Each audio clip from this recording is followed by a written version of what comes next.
del libro Al otro lado de la guerra. El mundo se pudre, extiende sus míseras raíces en el tiempo. Camina sobre calles retorcidas, melancólico, sin voz ni palabra. Tembloroso murmura un sueño. Crece desnudo con el cuerpo roto y la mirada árida. Se mezcla con la muerte. Se consume en los bolsillos de la guerra. Camina habitado de momias, de escenas mudas que se reparten infinitas con crueles sonidos. Se extravía en la mente robusta del pasado. Persigue sus formas ante el hilo del presente. Se pierde en las arterias tristes. Se pierde en una luna de vidrio. Deja caer sus brazos golpeados entre la gente. Delira vencido, sin rumbo, vende su historia, busca pan, se abre paso entre las lágrimas y el fuego. Un puñado de sal cae insistente dentro de su boca, lo oxida. Los árboles dejan caer sus hojas viejas y olvidadas. Un ser gime, anuncia que el mundo está exiliado. Muy buenas tardes a los que nos acompañan a través de esta transmisión. Muy buenas tardes también a Héctor Monsalve, allá en Chile, y también a Fabiola Costa, en Colombia. Muchas gracias por estar con nosotros. Esta es nuestra cuarta mesa de este encuentro de poetas latinoamericanos, Hablará mi espíritu, que desde la Secretaría de Cultura del Estado de Hidalgo, a través del Centro de las Artes, estamos impulsando con la intención de pues, hacer un trabajo de divulgación y pensamiento de la literatura, traer a la memoria a dos personajes de nuestra literatura mexicana, que es José Vasconcelos y también José Emilio Pacheco, quienes han compartido la misma fecha, el 30 de junio, para nacer y morir, ¿no? Entonces, más que analizar las obras de estos dos creadores que fueron un reflejo y en su creación han dejado pues un testimonio de su época, ¿no? Poder dialogar, ponerlo en cuestionamiento, ponerlo en afirmación, debatirlo, ¿no? Entonces, hoy día nosotros los invitamos a ustedes a esta cuarta mesa, cuarto conversatorio, las batallas de la palabra. Muchas gracias por estar con nosotros y pues quiero comenzar pues con Colombia, ¿no? Vayamos a Colombia y hablamos contigo, Fabiola. Sí, muy buenas tardes. Un saludo a todos y todas los que nos están escuchando por ahí.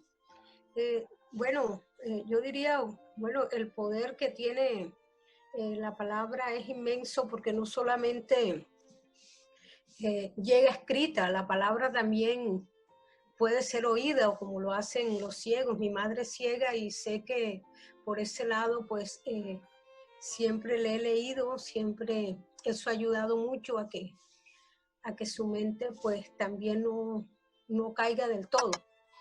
Y siempre estará ahí porque sea ya escrita, sea ya también, como lo decía, para escucharla, para sentirla. La palabra se puede sentir, se puede oler, ese es el poder que tiene el escritor cuando lleva una imagen, transportar esa imagen a que la mente pueda crear su propia imagen, no solamente la del escritor, sino también esa imagen que lleva cada ser, cada persona dentro de sí cuando escucha el sonido de la palabra o cuando escucha la imagen de la palabra.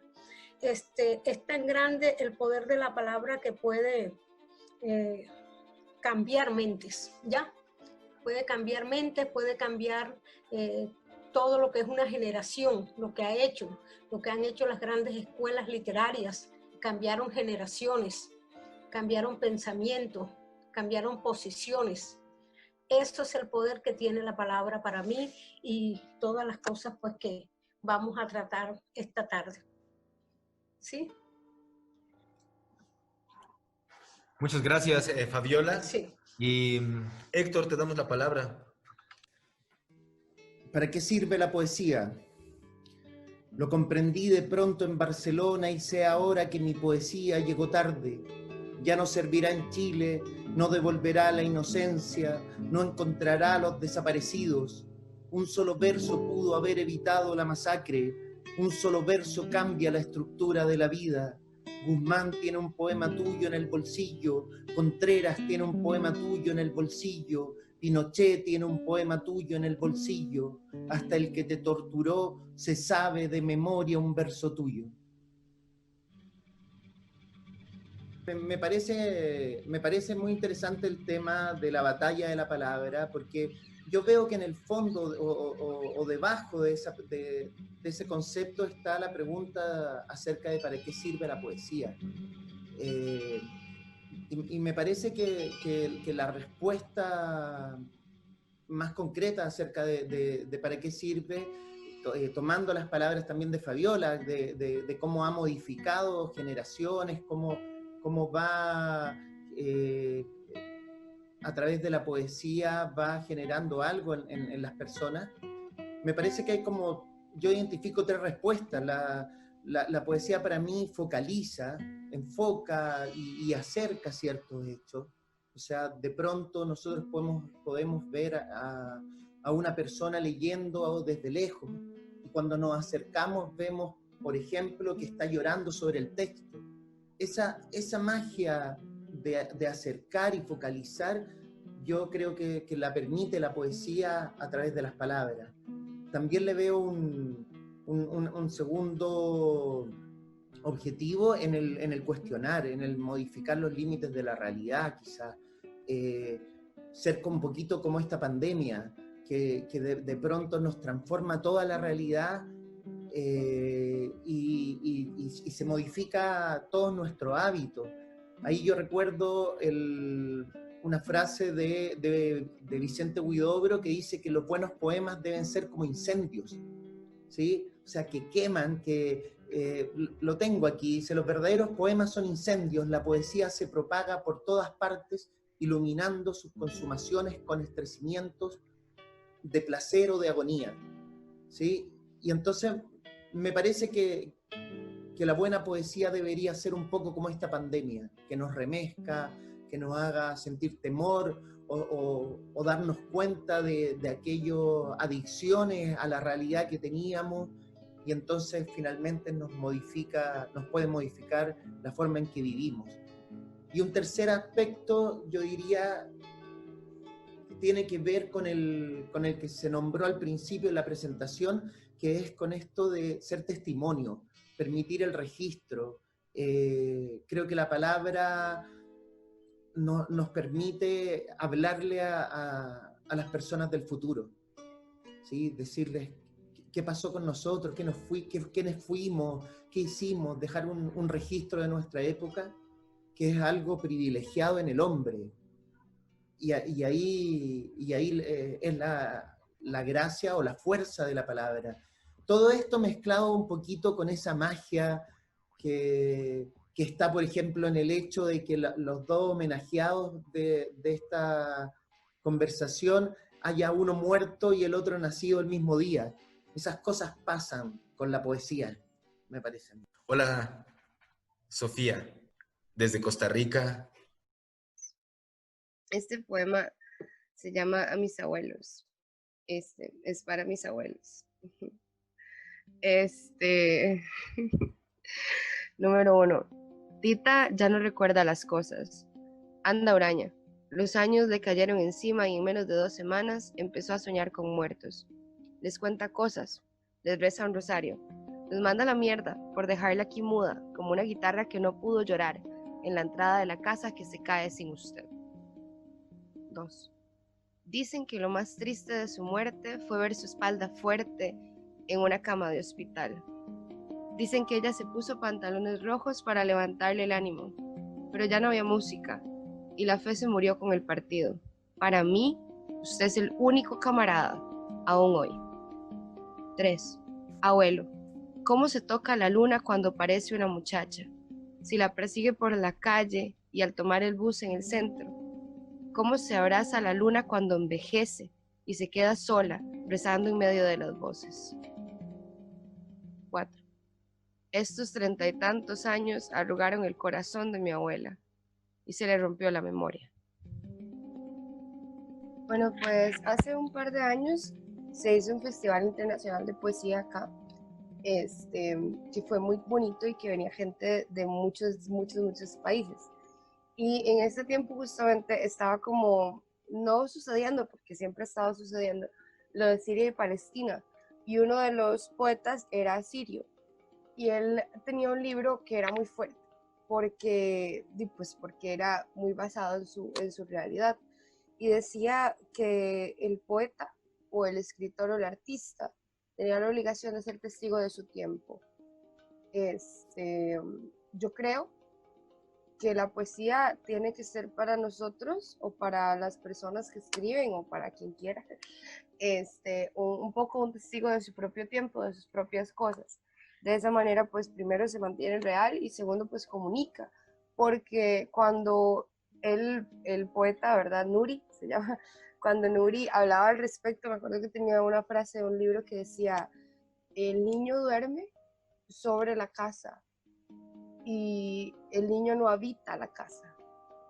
Y era como muy sencillo, tenía un lenguaje muy común, pero era algo que podía ser identificado tanto en Siria, en el radical extremo en el que mi amigo vivía, como podía ser perfectamente identificable en Brasil, en las favelas, en los barrios, en muchos lugares, donde literalmente los niños no están, bueno, las personas no están viviendo en casas, sino en ruinas. Y creo que fue muy importante, digamos, para mí conocer ese punto de vista y que a partir de eso, pues como que lo adopté, ¿verdad? Pero no le puedo quitar méritos de él. Este, y pues sí, yo creo que para eso es la poesía y que para eso siempre ha sido, en realidad. Todo esto empezó como un juego lírico, ¿verdad? Un juego de ir contando historias y entonces yo se la contaba a Héctor y Héctor se la contaba a Fabiola y Fabiola se la contaba a Carlos y de esa manera pues se movían las cosas, entonces yo creo que es importante que todavía se sigan moviendo y con ese mismo tono. Gracias, Sofía. Fabiola nos habla de el poder que tiene la palabra al momento de nombrar, ¿no? La palabra, cuando tú la escuchas, ella dice, pues se crean realidades. La palabra, por lo tanto, no solo evoca, sino también convoca y genera realidades en la mente del lector, ¿no? Del escucha. Me parece bastante interesante el planteamiento de la ceguera, ¿no? La ceguera como una posibilidad también. Si actualmente nosotros escuchamos demasiado, tenemos tanto ruido en la sociedad y queremos hacer un momento de silencio, de pausa, de callar también, pues probablemente en la visión habremos que hacer ese ejercicio también, ¿no? Donde mirar, donde la vista, donde lo que entra por los ojos no sea la única realidad a la cual nosotros podemos acceder, sino estas posibilidades que dice Fabiola nos brinda la palabra al ser nombrada. Y entonces dice siempre estar ahí, ¿no? Entonces escuchar te permite sentir, ¿no? Te permite oler, el poder describir, la posibilidad lo que detona imágenes al nombrarlas, ¿no?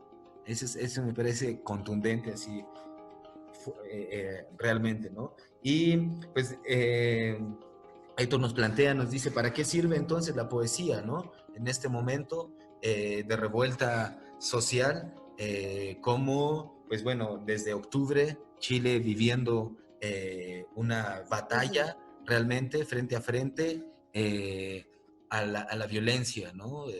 Realmente frente a frente, desde la palabra también, ¿no? Desde el testimonio de los que están ahí en primera línea, segunda, tercera, cuarta, hasta el final, porque finalmente pues, es la palabra del pueblo la que está teniendo esa batalla en este desierto, ¿no?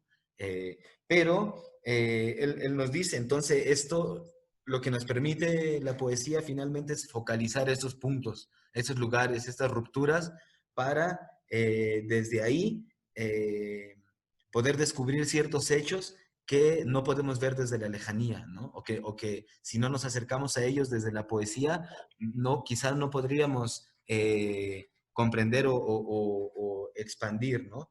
El plano profundo, entonces, él nos plantea, el plano profundo de las letras y de la palabra, ¿no? ¿Cuál es ese plano profundo al que nos lleva, ¿no? Entonces, los poemas son como un incendio en ese sentido, ¿no? Y somos adictos a las realidades, ¿no? Ser testimonio de las personas o ser testimonio de la realidad de las personas es una de las funciones que a lo mejor nosotros tenemos por ahí. Corazón de arena, sacar toda tu sed y tu hambre en una copa de vino para desordenar el fin de las cosas. Contemplar la gente que va y viene buscando su destino, reconocerte en el espejo y en la lluvia, y saber que sigues intacta por dentro. Luego ir a la habitación, acostarte y contar perros negros en la oscuridad. Quedar como estatua de piedra en una cama. Sentir que debajo de ti se ahoga otro día. Es ir y escuchar el sonido del mundo. Es despertar el cadáver que llevas por dentro. Me acuerdo cuando estaba en el colegio y estaba pues empezando a leer muchas cosas y leía a esta hermana que se llama Isabel Allende. Yo sé que es pues una hermana que usualmente la gente lee como puente para leer cosas más importantes, lo que quieran, ¿verdad? Pero la madre tenía un realismo mágico muy, muy interesante y me hizo obsesionarme un poquito con la historia de la dictadura chilena, porque los libros de ella planteaban una realidad increíblemente dura, durísima, y le metían demasiado amor, demasiados sentimientos humanos, y era increíble porque uno podía pensar, así se debe sentir esta gente en este momento, ¿verdad? Porque históricamente puedes decir, claro, y en 1900, no, pero era necesario también tener una visión sensible de lo que las personas vivían. Y ella pues construye eso como en un libro específicamente que se llama La Casa de los Espíritus. Ayer estaba, perdón, perdón, COVID, no, mentira, viendo un poquito de este libro de las batallas del desierto, ¿verdad? De cómo hay hasta un enamoramiento, de cómo hay tantísimas cosas vividas en un corazón tan pequeñito, y que además está en medio de tanta cosa. Yo creo que eso es como lo que nosotros hacemos, ¿verdad? Es como tomar esos sentimientos, esos corazones pequeñitos que tenemos, que se hacen pasa cuando algo duele, y a partir de eso sensibilizar a los demás, tal vez no diciéndoles en 1900, ¿no? Pero sí, con lo que uno siente, con lo que sentimos, pues en general todos. Ahí quizá les planteo una coyuntura de la pregunta, que es en ese sentido, pues bueno, eh, José Emilio Pacheco era un gran narrador, ¿no? De historias, podía contarnos, o como decía Héctor, testimoniar muchas cosas y nos fue narrando y nos fue contando y en sus charlas además igual era tan eh, orgánica quizá, no sé, la manera de que él iba narrando cosas que eh, pues uno sin problema quería seguir escuchando, ¿no? Había hay una narrativa en él poderosa de cómo plantea la realidad, su testimonio, ¿no? ¿Cómo plantear nosotros o cómo narrar los hechos que vivimos ahora? Pantera antigua. Los días son insectos, invaden los músculos y las uñas. Se detienen irónicos, son gritos y calles. Una pantera antigua camina despacio. Los días dejan caer sus dados en el tablero de la tierra. Se miran al espejo, se interrogan, se entregan al olvido, muerden el cuerpo, ahogan la risa, se diluyen en la impureza de los ojos, pasan lejos de las manos de Dios. Son una naranja seca expuesta al sol, juegan con el rostro, castigan la carne. Su espíritu de horas atraviesa la huella de los amantes. Una mariposa de papel vuela en un túnel de sal. Los días son un escorpión en las entrañas. Se desvisten como un dios de agua. Suben lentamente, buscan los labios de piedra, mientras el tiempo pasa sobre ellos su lengua de hierba y los dejamos morir. Creo que si no hubiese sido por el arte, por las letras, por todos estos escritores que desde tiempos remotos pues han venido, como decía Vargas Vila, el escritor debe escribir sobre su era, sobre su tiempo. Si él no lo hace, nadie lo va a hacer. Y sí, eso es lo que han hecho los grandes escritores.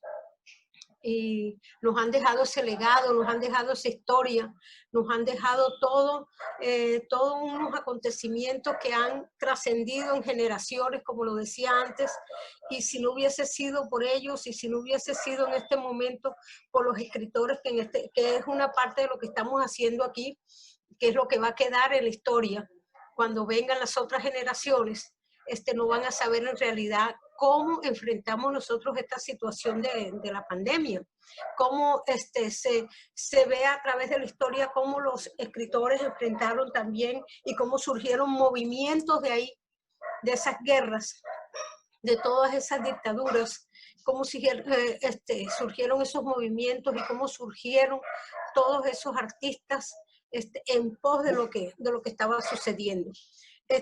Cada escritor, cada artista le deja algo a la historia, le deja algo a su país, le deja algo al mundo.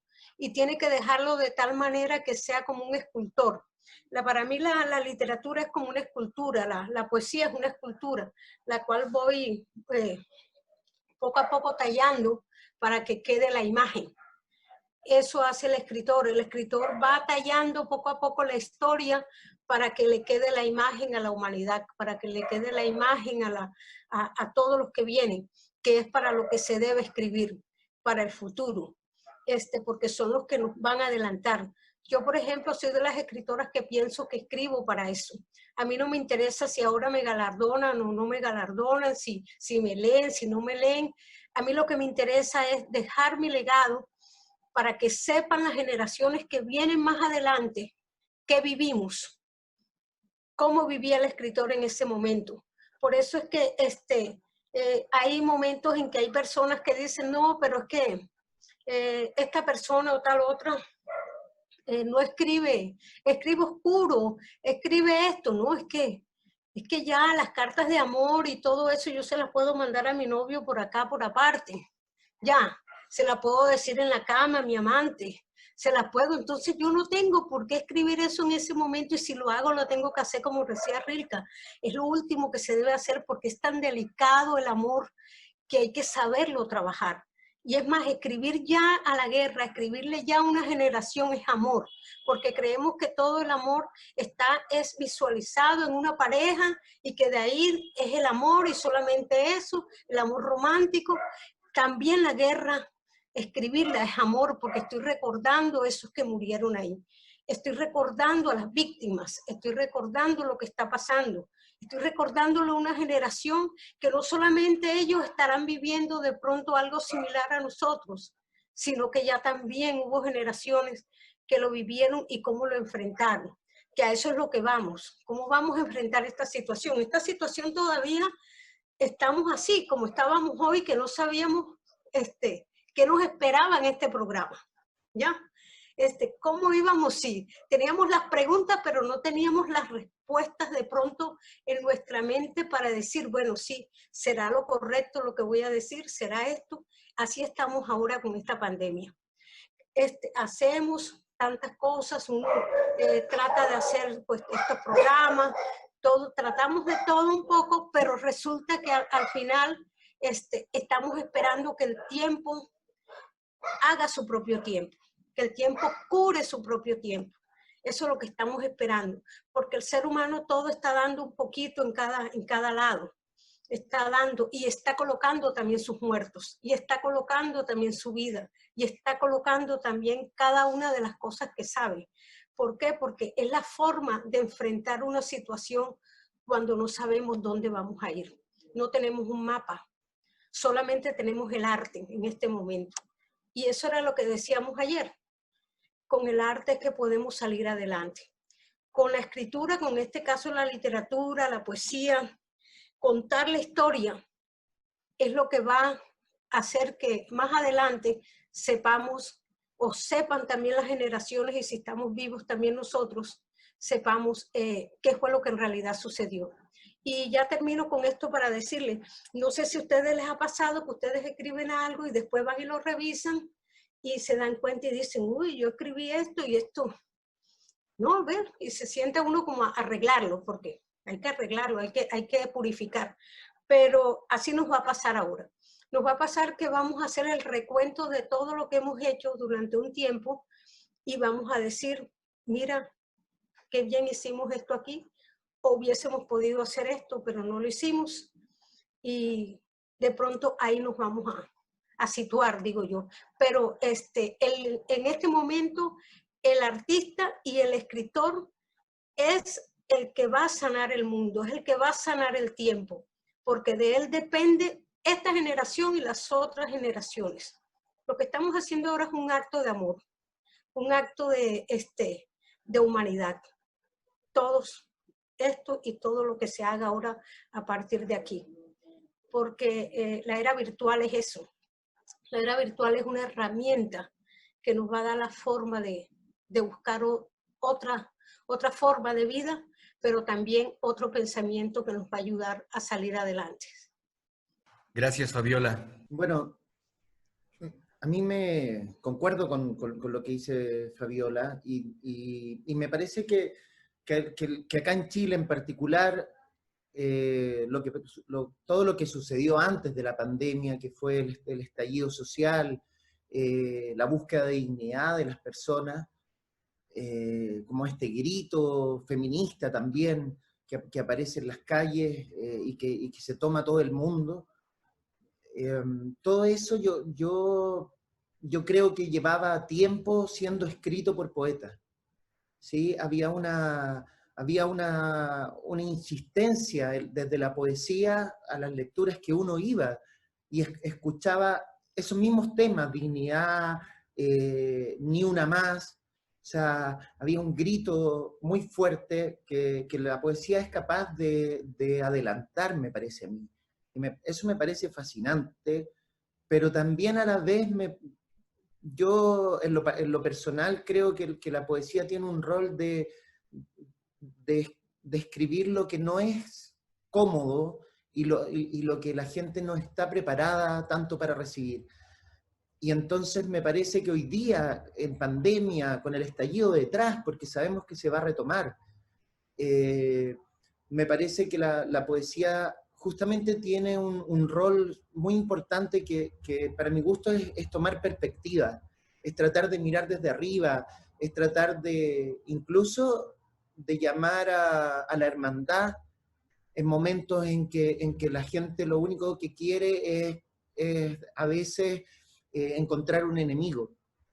Entonces, creo que ahí tenemos, y coincido con Fabiola, con el rol del poeta en estos tiempos, es muy importante y tiene que ver con el ser humano, o sea, tiene que ver con esa reflexión difícil. A mí me interesa que la poesía sea un registro de la época, claramente, pero también que sea una reflexión difícil. No cualquier reflexión. O sea, ahí donde te pueden decir, criticar por tu poesía, ahí me interesa un poco estar. Que cuando todos los demás están diciendo, no, pero mira, por poner un caso, estos son asesinos, yo quiero pensar, ¿por qué son asesinos? O pensar, ellos también son personas. Entonces, ¿qué está pasando para que se hayan convertido en asesinos? Me interesa la reflexión polémica y creo que ahí hay un aporte que hacer justamente al futuro.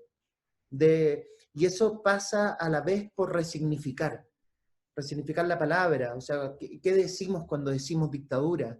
¿Qué decimos acá en Chile cuando decimos tortura? O sea, lo decimos con una facilidad y es algo tan gigante y tan terrible.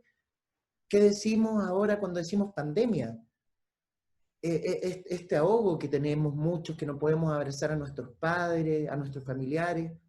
Ahora, también, insisto en lo que había dicho al principio, yo creo que es una cosa de foco, porque también creo que el poeta debe concentrar la atención en ciertas cosas que los otros no están mirando.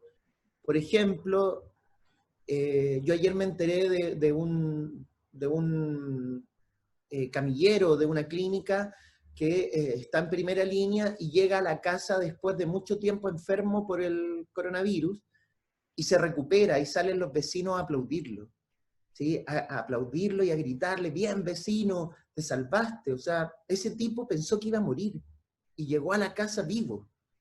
Ese es otro foco también. O sea, cuando hay gente muriendo, también hay gente naciendo todos los días. Y hay gente salvándose. Y eso lo encuentro precioso. Esa belleza me interesa en la mirada de la poesía. Pero estoy vivo. Tuve miedo, hermano, temí. Soy un hombre si temo, si me escondo para vivir, y que vida cabe en mí, como miro a mis hijos, pero estoy vivo, puedo mirar, lo cierto es que no vi las manos en las nucas, las manos secas sobresaliendo desde el polvo, manos como trapos, sogas, pelos en la tierra, zapatos, restos de camisas. Me escondí, no quise ver sus rostros deformes y secos, llorando su insistencia. Tuve miedo, temí, mi miedo provocó sus muertes. Gracias, Héctor. Pues sí, ahora son pues las batallas pues en todos los lugares donde se está teniendo esta lucha contra este pequeño microorganismo que nos tiene a todos como locos, ¿no? Lo más pequeñito está poniendo en jaque a lo que se creía ser lo más grande, ¿no? Bueno, Sofía. De unos años más tarde dice, en mi gestación no hubo placenta, me formé en té de marihuana y cocaína. Desde que fui del tamaño de un garbanzo, tenía los colores vivos del aire en mis palmas. Reconozco cada emoción y el gozo. Mi dopamina es un tren corriendo por tus orejas. Yo solo quiero chocar con vos, hacer el silencio de la galaxia. Tengo complicidad con vos, animal. Te toco y sonríen mariposas en mis pestañas. Antes de nacer teníamos conciencia del vuelo y mis alas rozaron tus rodillas para hacerme un animal. Fue aire después del humo, de lo que se quemó en pergaminos y nos dejó sin tiempo o historia. Ardimos hasta que nací de mi vientre y de mi raíz que era verde volví a nacer roja. El mundo se está acabando, pero la gente cree que cuando el mundo se acabe es que era una hora y a la hora siguiente ya se acabó todo, ¿no? O sea, se está acabando porque nos estamos matando entre nosotros y está televisado. O sea, se está acabando frente a nuestros ojos y Pacheco lo vio porque hay personas que tienen ese instinto, esa intuición que va más allá de eso y dicen, un momento, aquí vamos, pero caminando, pero al revés. Nosotros lo vemos en cámara. Tenemos videos de Siria, de Israel, de África, en Estados Unidos, en los hospitales de Estados Unidos están muriendo más latinos y negros que cualquier otro tipo de persona. No es muerte de COVID, es muerte negligente, nos estamos matando. La baja de vidas a nivel mundial es alarmante. Entonces, esta visión apocalíptica, como decía, nos ha acompañado en los últimos 50, 60 años, a todos, desde cada país diferente, y a quienes no les había alcanzado, les está alcanzando ahorita y es terrible, porque es mucho más fuerte.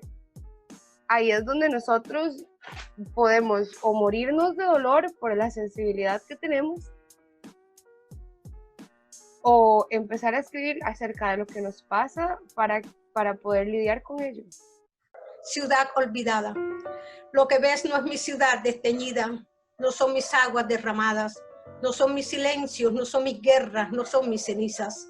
Lo que ves es el miedo, un miedo de clavos que va por dentro, un miedo que se alimenta de una ciudad seca que traga árboles, que construye tumbas sin nombres y le reclama al dolor sus hojas secas.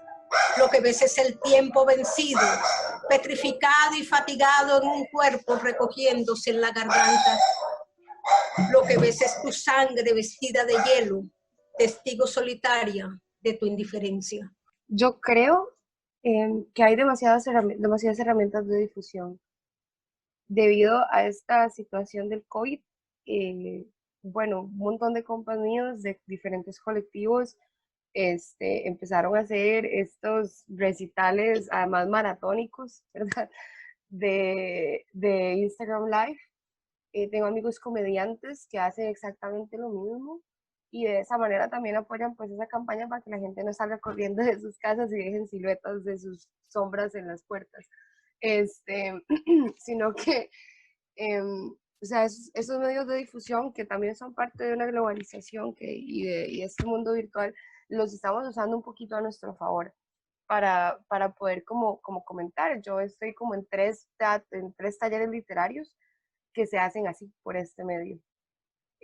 Entonces es algo que se tiene uno como que aprender a jugar, ¿verdad? Uno tiene que querer aprender, porque también para mí, por ejemplo, usar Zoom, yo estaba usando Google Meet porque ya tenía Google, ¿verdad? Entonces, en este caso, este tipo de herramientas, Instagram, a los blogs, Twitter, todas estas cosas también permiten que haya una difusión muy grande de lo que nosotros compartimos y que además esté tan al alcance de tu mano como que vas pasando unos estados de Instagram y te lo topas, y te detenés y lo ves y lo pensás y luego sigue otra imagen alusiva porque además usualmente las personas están hablando del mismo tema porque nos estamos moviendo, casi que todos sabemos lo que está pasando por medio de los mismos sistemas de información.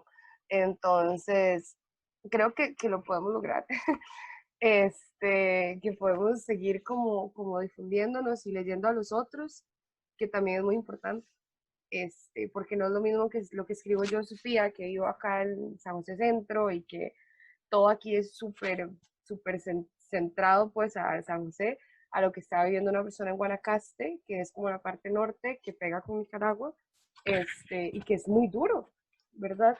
Entonces, no es lo mismo, es importante que también aprendamos que el asunto no es solamente sacársela a uno mismo, sino que también es importante leer al compa, validar a los amigos, llegar y decir, bueno, lo que sentís y lo que escribiste, lo siento, es importante, muchas gracias por compartirlo, porque de esa manera también se fomenta que las personas quieran compartirse y que eso les sane por dentro y les cure, que es tan importante. O sea, si uno no saca esas cosas negativas que anda cargando y las deja que le hagan a uno ahí como un agujero negro que se traga todo sentimiento positivo dentro del corazón, de alguna manera, o sea, nunca se va a sanar, nunca se va a sanar. Y haber vivido un momento muy duro, como todo lo que hemos estado viviendo en los últimos 50 años latinoamericanos, digamos, poder ir sacándose eso de a poquito, reconocer, por ejemplo, a personas como Roque Dalton o la Isabel, reconocer compitas que andan escribiendo por lo mismo, Víctor Jara, o sea, es decir, en estos últimos años tenemos que dar de cuenta que no solamente hemos estado escribiendo, sino que hemos estado leyendo y que a partir de lo que leemos sentimos y que a partir de lo que sentimos concientizamos. Y si no seguimos haciendo eso, pues, ¿a dónde vamos a parar? Es nuestra responsabilidad, como decía la compañera Fabiola, es nuestra responsabilidad. Es nuestra responsabilidad no dedicarnos en este momento además a escribir un montón de cartas de amor, y sí validar los aspectos negativos y positivos de las crisis en las que nos estamos viendo puestos. Sí validar por medio de canciones la lucha de Ni Una Menos, sí validar, yo un día estos vi unos videos de Chile como en las marchas que estuvieron haciendo de unos chicos, unos muchachitos así menores de 12, y ellos hablando pues también de dignidad, ¿verdad? Porque lo que hubo ahí fue un proceso de indignificación de años en los que debilitaron a todo un país para poder como seguirlo presionando y siguiendo presionando. Y en este momento, antes de que llegara el COVID, estábamos justamente viendo a este país decir, no, no, no, no, no, no, ¿cómo se le ocurre? O sea, ya, ya. Y eso también viene con una gran cuota de literatura incluida, aunque sea diferente, aunque no sea lo mismo que escribieron los compas por allá en el 70, sino que sea lo que vamos a escribir nosotros, que tenga que ver con Instagram, con Facebook, o sea, con todas estas cosas que nosotros podemos tocar, porque nos tocan a nosotros. Es casi imposible evadirlo o no verlo. Es casi imposible no sentir ese tirón espantoso en el pecho y decir, agarrar un cuaderno y parece casi que destrozarle 3 páginas en una porque uno está escribiendo con esa fuerza. Pero también es nuestra responsabilidad tomar ese texto y trabajarlo y llevarlo a otras partes para que otras personas lo lean. Y eso es un tema de importancia para uno, porque uno se hace grande, uno se hace valiente, uno se sube ahí, se atraga el nudo de la garganta y ve a la gente a los ojos y dice, bueno, ya me toca, esto es a lo que vine. Como la otra persona cuando lo recibe y dice, uff, eso me pasó ayer, eso lo pensé hace una semana. Nada más tenemos que seguir haciendo, insistir, aunque no hayan suficientes visibilizaciones en internet, esas cosas se mueven y tal vez no se lea hoy, pero se puede leer en un año, se puede leer en 2 años y como decía la compañera Fabiola, a partir de eso entender qué era lo que nosotros estábamos sintiendo en ese momento. Desde nuestra perspectiva abstracta, cómo changos veíamos el mundo que se estaba terminando. Es histórico. A ver, yo escucho a Sofía y coincido y bueno, me sacude un poco ese o morirnos de dolor o escribir para contar lo que nos, y sanarnos un poco más. Me estremece. Ahora, pienso, pienso que los jóvenes tienen hoy día un rol muy importante y muy fuerte en torno a la mirada del mundo, de lo que está pasando. Y tiendo a tratar de pensar que lo que está pasando es que se está muriendo un tipo de mundo. ¿Sí? Quiero creer que este fin de mundo es de fin de una realidad, de una manera de existir y una manera de habitar. ¿Sí? Creo que tengo la esperanza de que justamente esas sensibilidades que están en los artistas puedan entregar miradas de cómo se debería vivir. Si hoy día esta pandemia nos está diciendo claramente que perdíamos el tiempo en bastantes cosas inútiles. Y nos está recordando justamente lo que nos está limitando en lo que más queremos hacer, estar con los que queremos. También me llama la atención todo esto de los soportes, de las redes sociales, del Zoom, cómo nos permiten acercarnos desesperadamente a los demás. Bueno, eso lo podíamos hacer antes y pasábamos trabajando encerrados 8 horas y llegábamos a la casa a tratar de hacer algo de eso que hoy día tenemos mucho tiempo para hacer.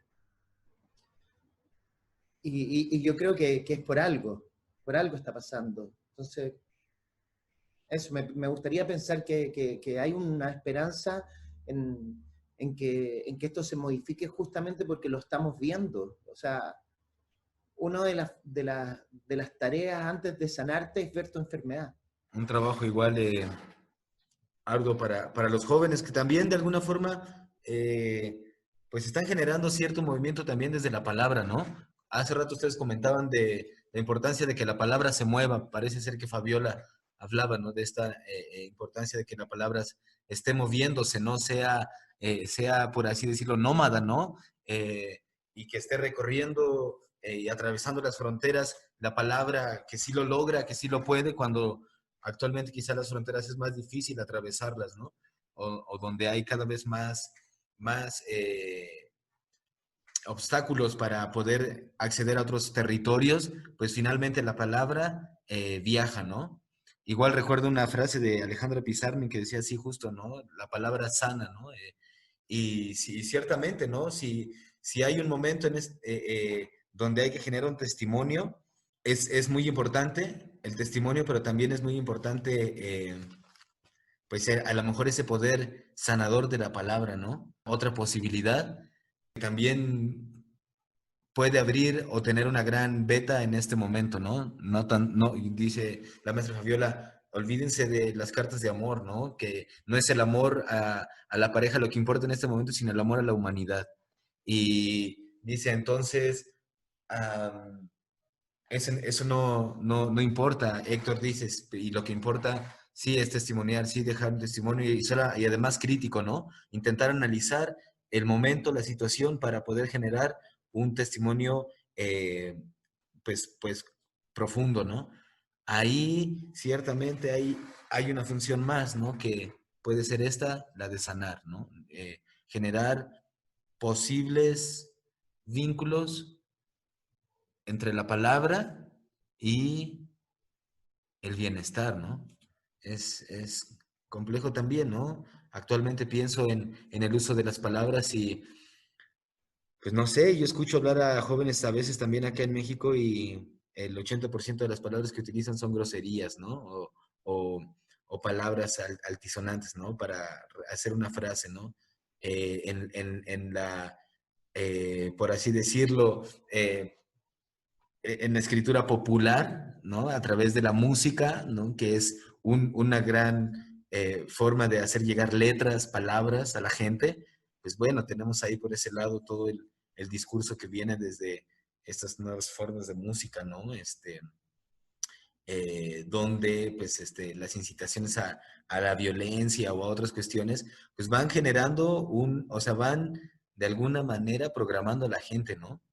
eh, Fuertemente, ¿no? Entonces tenemos una influencia grande también desde la palabra, desde lo que escuchamos, un ruido, una contaminación dura, ¿no? Con la que también hay que trabajar, hay que estar batallando en esas batallas de la palabra, pues confrontaciones, ¿no? Ahí con el poder que a lo mejor se le está eh, des- eh, se le está reduciendo el poder a la palabra, ¿no? Antes la gente decía, pues de palabra te digo las cosas, ¿no? O sea, hacemos un trato de palabra y hoy día tenemos que firmar cosas, ¿no? Eh, la palabra no es suficiente porque es un símbolo de mentira, ¿no? Nosotros a lo mejor desde la conquista, cuando llegaron, nos mintieron y nos sentimos engañados y desde entonces el español es una lengua que para nosotros, pues de entrada, es mentirosa, ¿no? La sentimos como un engaño, ¿no? Porque pues así la conocimos desde un inicio, ¿no? Por así decirlo, ¿no? Entonces hay un conflicto fuerte entre la verdad de la palabra ahora, ¿no? Eh, Hemos sido engañados mucho, ¿no? Los políticos todo el tiempo usan la palabra y nos mienten, nos engañan. Este, hay realmente un deslegitimar la palabra, ¿no? Y la palabra viene de, pues, de ese vocablo que es, bueno, aliento, bueno, espíritu, viene de aliento y el aliento, pues sin duda es lo que nos permite que surja la palabra, ¿no? Y de alguna forma, entonces la palabra es la manifestación del espíritu, ¿no? Y ese es su origen profundo, ¿no? Probablemente, y hoy día está en riesgo también, ¿no? Su veracidad. Es un poema del 2013, se llama Impía. Impía es una palabra bíblica para referirse a una mujer pues no apta, digamos, no adecuada. Este, y el poema dice, en mi gestación no hubo placenta, me formé de marihuana y cocaína. Nací amarilla, como las páginas de un libro muy viejo, carcomido por las manos. Leí en mis palmas las historias de sangre infecunda, paradoja de vida. Entre tantos muertos fui a nacer yo.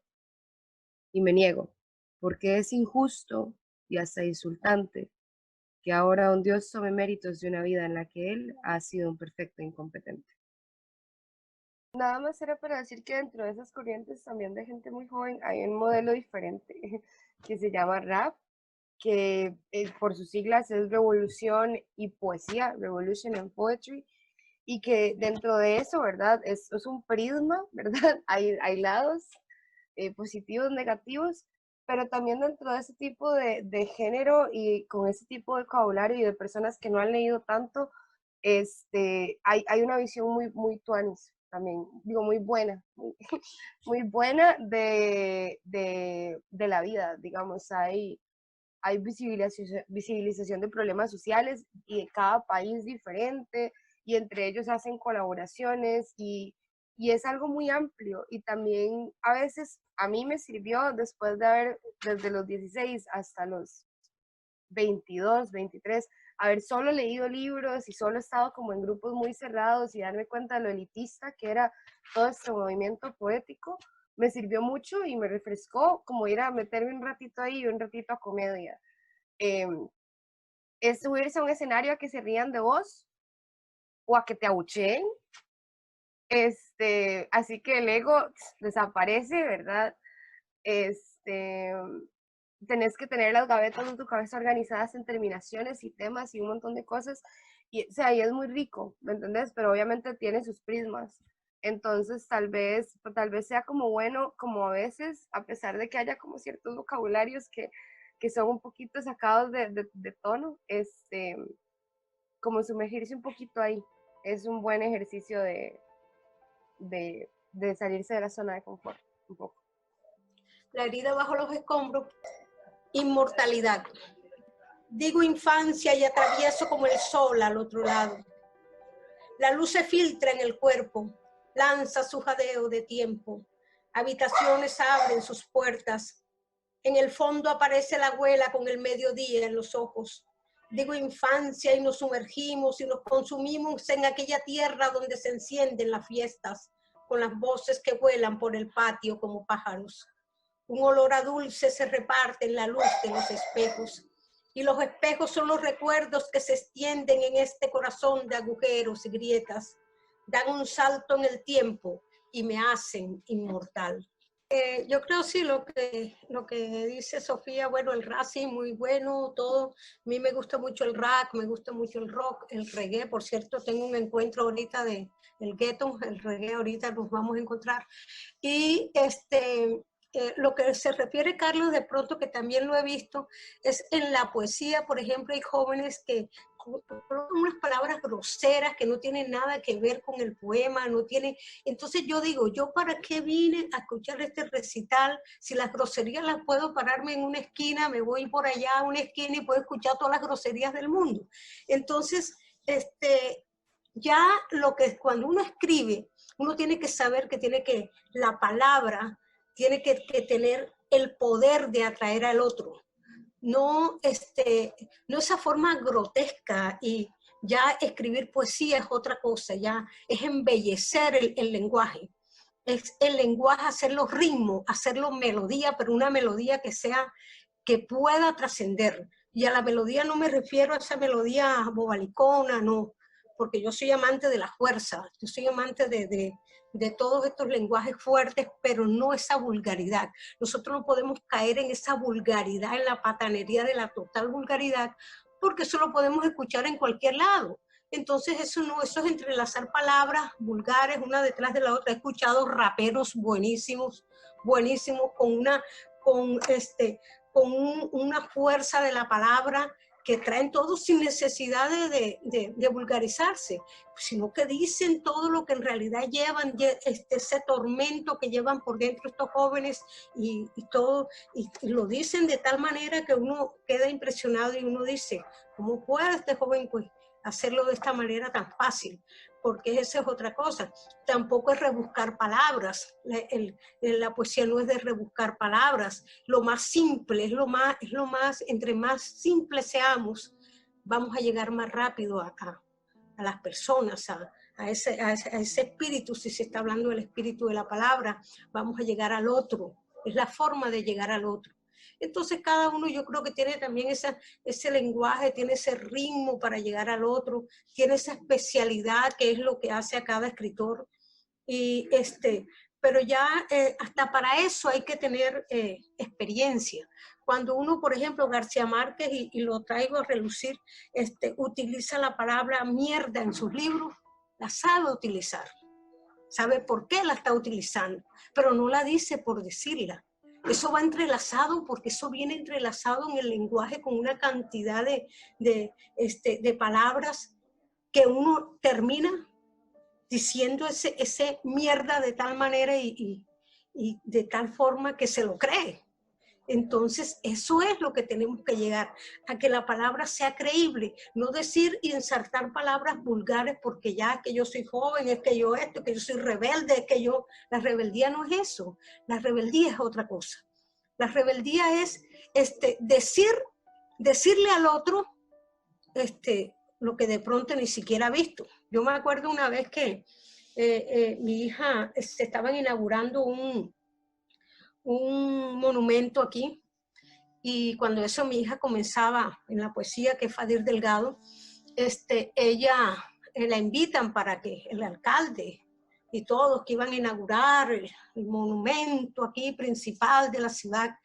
Y Fadir en su poema tenía algo que era pequeño, un verso que decía, se inauguran monumentos citadinos y las ratas se disfrazan para las fiestas. Pero no era, las ratas, si tú lees y después las ratas no sé, y la gente, todo el mundo creyó, uy, le está diciendo rata a todos los políticos, eso Fadir lo que hace la poesía. Mira, Fadir hizo ese poema y según tú lees ahí, no son solo los políticos, una cantidad de personas que están ahí y cuando lo dice de tal manera que el poema enlaza todo y el lenguaje trae toda esa, todo ese lenguaje, todo ese poema, cuando que son rituales citadinos que se llama ese poema, de tal forma que lo dijo. Y todo el mundo creyó que ella le había dicho rata a todos esos políticos que estaban ahí. Entonces, es la forma de decirlo y cómo se dice, ¿ya?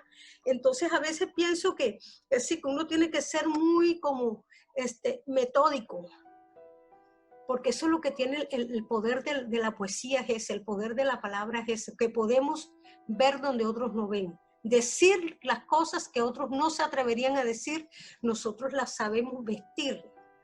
Hay que saberlo vestir. Como el que va a la guerra y se tiene que camuflar así tiene el poeta también que revestirse para enfrentarse al mundo, porque no es a un público, no es a un premio, no, el poeta se va a enfrentar al mundo. Siempre donde esté se va a enfrentar al mundo porque él no sabe qué va a pasar ahí. Él no sabe. Una vez que estaba yo allá en Zamora, en el Festival de Zamora, y yo he terminado, yo no esperaba todo lo que esperé en el Festival de Zamora. Cuando terminé, la gente se levantó y corría, y un señor se me ha acercado y me dice, yo estaba en la iglesia y escuché su voz. Tengo un problema grandísimo. Y mire que yo, con ese problema, ya yo sé cómo resolverlo. Me sorprendió, y es ahí donde uno ve que ese es el poder de la palabra, ¿no? El poder del poeta, el poder del escritor. Y dije, bueno, tanto el poder fuerte, porque era el encuentro, hago la imagen del encuentro de ese señor en esa iglesia, estaba pidiendo algo y salir de allá corriendo para ver quién era yo. Cuando terminé y me decía, él era un señor con un ejecutivo y estaba vestido de ejecutivo, y decía, ¿qué problema tan grande pudo haber tenido este señor? Me preguntaba, porque era un hombre muy elegante. Entonces, me fui con ese pensamiento, me fui de ahí, pero es lo que digo yo, que es la sorpresa que siempre nos da la palabra. Sí, y la poesía, ¿no? En este caso.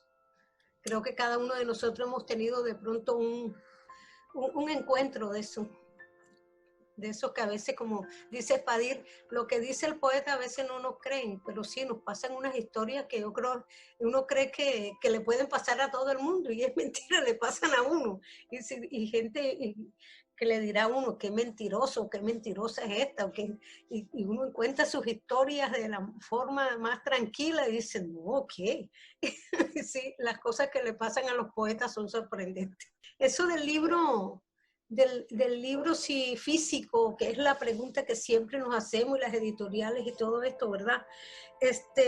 Bueno, yo siempre hace un tiempo para acá he pensado en eso, y pienso que el libro físico todavía no le ha llegado su hora de morir, ¿no? Porque el libro físico es una joya. Es más, pensaba ayer, mientras veo muchos documentales también de carros antiguos y cómo salieron los carros y todo esto. Mientras veía ese documental decía, bueno, sí son los libros físicos, ¿ya? Los libros físicos llevan su tiempo, y va a ser como tener una joya con el tiempo. Los que tengamos libros físicos, una joya, porque sí, puede venir la parte virtual, puede venir todo, pero un libro físico será una joya, tenerlo, o sea, para mí.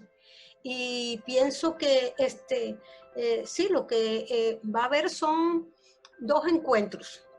Va a estar el libro virtual, porque va a estar el libro virtual, esto nos va a traer una visión diferente de lo que es la lectura, todo, pero el libro físico no va no va a morir, todavía no. Todavía pienso que no, porque necesita todavía vivir por mucho tiempo el libro físico. Yo me vi una película hace ya un ratico, de como unos 3 años, 4 años, y me acuerdo que el personaje estaba en este mundo todo oscuro, que todo se va, que todo... Y el personaje guardaba siempre un libro físico, era un libro físico, y lo guardaba con él porque lo llevaba a todo lado, y el enemigo era detrás de ese libro físico que él llevaba, porque era una joya lo que él tenía ahí. Entonces, pienso y pensé en esa película, que con los años, faltan muchos años para que muera el libro físico, porque es la garantía también del que no tiene esta manera virtual de tener. Podemos llevar, por ejemplo, la fundación donde estoy, nosotros llevamos muchas lecturas a las cárceles, llevamos lecturas a ciudades apartadas, pueblos apartados, donde no hay internet, donde no hay todavía la capacidad de que ellos tengan esa parte ahí de la parte virtual. Entonces, ¿qué pasa? Que les llevamos libros físicos y eso los ayuda mucho a ellos. Y no estamos todavía preparados para soltar soltar las hojas de un libro físico. Estamos apenas entrando a una era donde se van a proyectar más adelante, de pronto con los años, en la parte virtual, todas estas lecturas, pero todavía no tenemos esa capacidad, todavía no tenemos todavía hay mucha pobreza, por decirlo de una manera, en muchos rincones del mundo, donde no tienen la oportunidad siquiera de comer, donde no tienen la oportunidad de nada, y que si tú llegas con un libro, un niño, por ejemplo, hace poco antes del COVID, que estuve pasando unos días, yo en carnavales de aquí me voy para otro lado, y había un niño que tenía un libro de cuentos todo roto, pero lo quería. Es un niño que se ve que le gusta la lectura, y le preguntaba qué clase de lectura le gustaba. Me decía él: no, yo me escapo aquí, me voy a buscar unos libros, pero queda muy lejos donde está la biblioteca de aquí, que es muy pequeña. Y me regalaron este libro, pero yo lo leo cada rato, lo veo, porque él miraba eran las imágenes. Y prometí que cuando iba a volver le iba a llevar, pues solo que pasó esto, un libro. Son niños que necesitan esos libros de cuentos, son niños que necesitan, por ejemplo, habían personas en la cárcel de mujeres que veíamos que cuando llevábamos los libros para niños de lectura, ellas cogían, eran los libros de niños de lectura, las internas, que ellas tienen sus niños, y hacíamos una parte en donde ella tiene sus niños. Y veía que ellas siempre cogían los libros, los cuentos de niños. Y me preguntaba por qué ella cogían esos cuentos solamente. Y un día se me dio por preguntarle a una que por qué ella no tomaban los libros que les llevábamos, sino los cuentos para niños. Ella me dijo: es que aquí habemos muchas que no sabemos leer. Y yo no sé leer, me dijo. O sea, eso es, y en pleno tiempo encontrarse con todo esto. O sea, el libro físico no va, todavía no es su partida, todavía le queda mucho tiempo, le quedan muchas cosas por dar al libro físico. Sí, mucho. O sea, la parte virtual ahora sí que se está dando en este momento por todo, pero no todos tienen la oportunidad de ver esto, ni siquiera estudiantes, que mi hija, que es profesora universitaria, los estudiantes que están en veredas por allá ocultos, que les han tenido que llevar los computadores, regalárselos la universidad para que puedan estudiar, y sin embargo no tienen internet. Entonces es como si nada tampoco. Y no es lo mismo que llevarles un libro físico y decirles: tomen. El libro físico tiene la ventaja de que se puede desplazar a todo lado, no necesita pilas, no necesita energía, no necesita internet. Esa es la ventaja. Sí, entonces ese es una joya. El libro físico es una joya. Sí, es una joya. Todos dos, sí. Tendrán su valor todos dos a su tiempo, eso sí. Pienso en esta evolución, por así decirlo, que ha habido en el tiempo, pues, de la escritura, ¿no? Desde venir, a lo mejor desde, sí. si lo podemos llamar así de alguna forma, las pinturas rupestres como una manifestación de escritura, y de ahí, pues bueno, también todas estas tablillas que en este momento continúan vivas, ¿no? Bueno, la guerra ha destruido bastante testimonio escrito de esa Claro, naturaleza, sí. pero hay bastante más, ¿no? Los papiros, hasta pues bueno, llegar a este momento de la revolución de la imprenta, ¿no? Y comenzar a generar todos estos tirajes que quizás sea incontable la cantidad de libros que hay actualmente circulando por el mundo, y quizá también sea incontable la cantidad de libros que están pues en librerías, ¿no? Actualmente, Claro, sí. que a lo mejor siguen ahí y que no se han vendido o que se han vendido, pero es decir, producciones hay bastante como para Muchas, que ciertamente, como dices, pues desaparezcan, sí, ¿no? O sea, sí, hay demasiado como para aquello, ¿no? Lo que sí, pues, sí. pues bueno, sin duda esos nuevos formatos van a comenzar a generar eh, pues la migración pues de varias editoriales a nuevas posibilidades también para Claro, acercar a sí. la gente La va a ver, sí. su material, ¿no? Y pues ahí hay que estar. Sí, la va a ver. Van a ver los dos sentidos, son válidos. Sí va a ver porque tienen que hacerlo. Y esa va a ser una parte, pero el libro físico todavía no ha llegado su hora todavía. Mm, mm, Sí, sí, qué bueno. sí. No sé acá los amigos, ¿qué opinan acá los compañeros? Bueno, El libro físico es muy caro. bueno, no, está, yo por ejemplo, yo amo los libros de segunda, yo amo los libros de segunda y para mí eso lo conservo, ¿por qué? Primero, porque a veces te traen fotografías dentro que no son ni tuyas, te traen mensajes que tú no, entonces Eso es yo amo los libros increíble. de segunda. O sea, leer, mira, yo fui novicia capuchina, yo me crié en un convento capuchino. Y fui novicia y casi iba a ser monja, bueno, eso es otra historia. Era monja prácticamente. Y la lectura nuestra ya era secada, o sea, habían cosas que tú no podías leer. Pero tuve la ventaja de, primero, de crecer ahí, era la que tenía la confianza, y segundo, que tuve la ventaja de a veces de que me castigaran un día y me colocaran a barrer la biblioteca y todo esto. Y ahí fue donde conocí ciertos libros. Siempre tuve la oportunidad de coger un libro y traérmelo a casa y cuando salía cada 3 meses o los fines de semana, si podía salir. Y siempre creo que el que quiere algo, pues logra encontrarlo. Los escritores, yo me he dado cuenta, jóvenes que he tenido jóvenes, como te digo, que están en esas veredas muy pobres, y buscan las maneras de conseguir libros con los amigos. El que quiere leer, lee. ¿Ya? El que quiere encontrar un libro lo busca. No, eso no es decir esto es caro, esto es, no, yo quiero tener eso y lo quiero tener. Siempre me acuerdo que si hacían la rifa de un libro, yo hacía lo posible por pedirle, mejor dicho, a cuanto espíritu hubiera yo para yo ganarme ese libro y me lo ganaba. Y me lo he ganado siempre un libro no sé, pero es una fuerza, o sea, el leer, uno tiene que leer, como decía García Márquez, uno tiene que leer así sea una tira cómica, todo. Mis hijas, por ejemplo, yo estuve con ellas solas y mis hijas leían el periódico todos los fines de semana, desde 5 años, así vienen nada más entonces es una forma, tenemos que buscar las formas. Yo poco a poco me fui haciendo a mis libros. Yo no tenía los libros que tengo hoy, eran los que tenía cuando era adolescente, ¿no? O cuando me casé y me tocó emprender una vida fuera de todo, de esta ciudad y de todo.